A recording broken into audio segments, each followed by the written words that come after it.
So, the issue that I have selected to address and the area that it impacts I've selected to address is racism in sports and how it ties into sports management.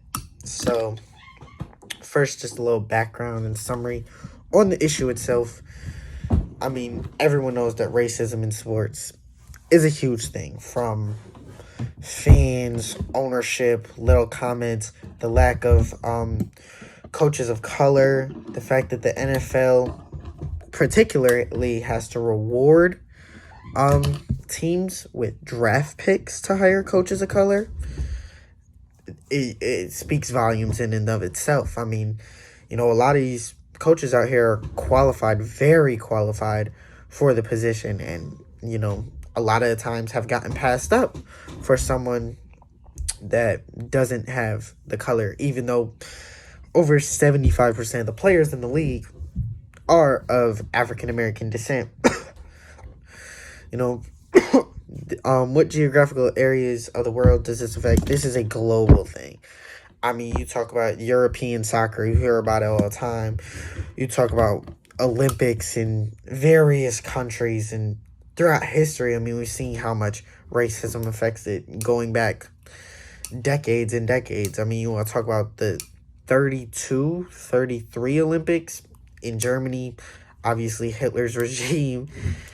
And I mean, what Jesse Owens was able to do was amazing, but not being able to get the right and respect you deserve to meet the leader of that country, I mean, that shows in and of itself that racism in sports hasn't gone nowhere and will go nowhere.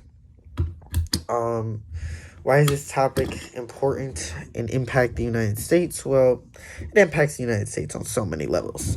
First off, obviously everyone knows police brutality is a very big issue in this country. Very big. And there's a lot of problems with that. And we've seen how that can affect professional sports in the United States. As, I believe it was back in 2020, the NBA canceled games in the bubble because of the whole George Floyd situation and things along that nature. They canceled games. They chose not to play.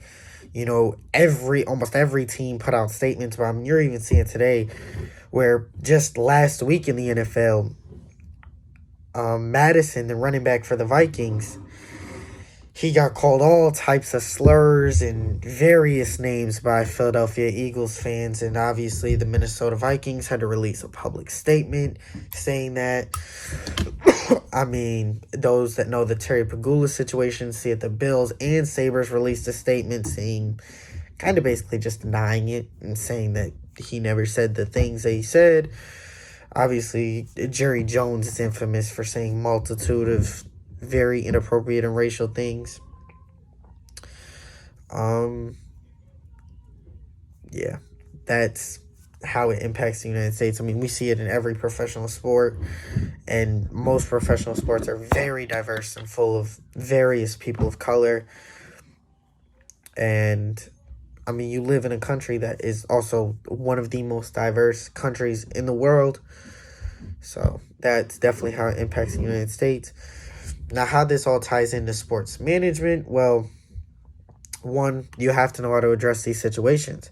If you're in sports management, if you're a GM or you're an owner or even ticket sales or any of that, you have to understand PR especially. You have to understand how to make the groups that are feeling like they're excluded included. I mean, what promotions can we run? How can we make these people feel more welcome at our stadium? How can we make sure that they are supporting our team and our organization? And what message do we want to send as an organization to gather their fandom and their respect for our team? I mean, you see every professional sports league across the board is pushing hard on things like Black History Month, Hispanic Heritage Month, Pacific and Asian Islanders Month. Like, they're hammering those areas home because they really want to be able to connect more. But, I mean, you see a lot of problems when it comes to that. I mean, first off, how do you, as a manager, control such a diverse group of players. I mean, you got players that grew up completely different from each other, that have different experiences every single day just based on the color of their skin. So, as a coach, as anything in sports, how do you handle it? Even if you're just a regular employee, how do you work with people that have different backgrounds or different experiences? And you may not always understand everything they're saying, but you have to be able to respect and support and kind of come together as a collective, as a team, essentially, and be able to work with one another. And I think that's the biggest part of sports management. And I think that's where, a lot of coaches falter, is you can't bring your group of players together. I mean, you got kids that come from nothing, and you got kids that are the richest of the rich.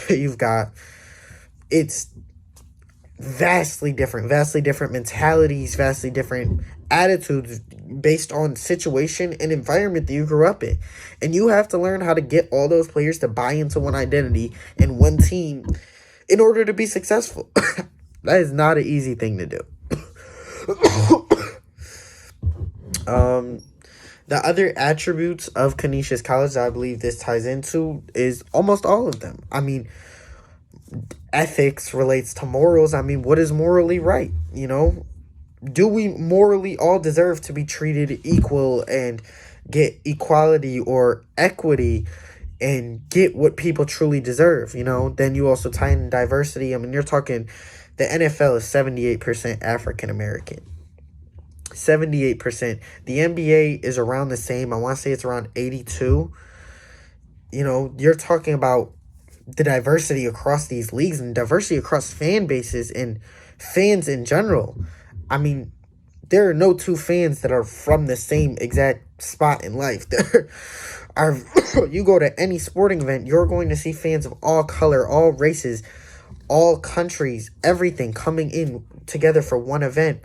And I think it's beautiful. I think that's the most amazing part about sports, is it can bring people from everywhere around the world together, but it can also divide us. And we've seen those various situations play out. And, I also believe this ties into justice. I mean, I think that these players deserve justice. I think that the people, the fans, deserve justice. And I think that this is a huge problem that I would love to see stopped. But, I mean, you see it in so many different ways, and it's been so rooted in sports for so long. Who's going to be the one to really take a stop to it? I mean, you've seen Colin Kaepernick try and take the steps that he felt were right to take stop to it, and he's sadly no longer in the NFL. I think that racism in sports is a huge problem, and this is a problem that goes back to the very beginning of sports, when people of color weren't even allowed to play. And I think there's change that needs to happen, but I think that change has to start with ownership and, people really wanting to take a step forward and not just looking at sports as just a business and just something to put some money in my pocket, and actually looking at it as something that can bring the world together and something that almost everyone on this planet enjoys.